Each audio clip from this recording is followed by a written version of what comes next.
Zian Lim at Irish Lee spotted sa red carpet premiere of Kumang Tong movie Monday night, July 1, 2024. Happening right now on Showbiz Balita.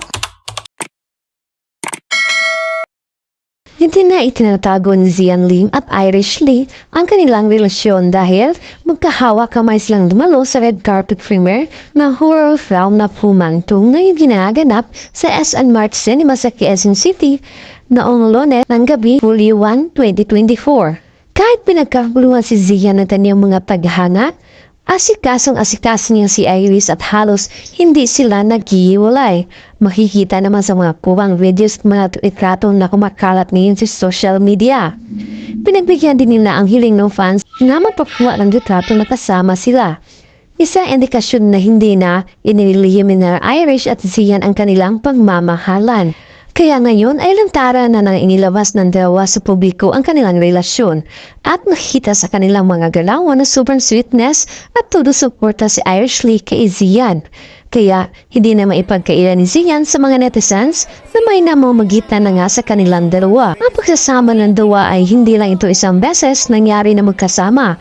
Napabalita ang aktor noong nagkaraang buwan na magkasama sila ni Irish sa Thailand para sa gagawing movie na kung saan at nasundan ito noong sa France na Irish at Zian para sa 2024 Cannes Film Festival na agad namang ipinupost ng aktres sa kanyang social media account at ito ay pumukaw sa mga atensyon ng mga netizens kaya agad na pinag-uusapan ang dalawa sa SOCMED. Ilang ulit na nakuna ng interview si Zian Lim na hanggang ngayon ay hindi pa rin umaamin sa namamagitan nilang dalawa ng film producer na si Irish Lee. Maraming salamat po.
Gripping.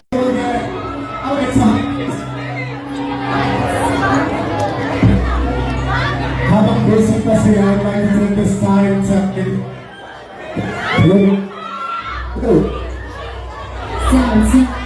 check. Yeah, habang busy pa si Max and si Cindy, I'd like to take this time to say maraming salamat. Thank you everyone for gracing this event. Thank you for gracing the premiere night. Na para mapanood niyo ang komento. Sana sabihin niyo sa family niyo, sa friends niyo, after mapanood niyo na itong komento. Thank you again. Thank you.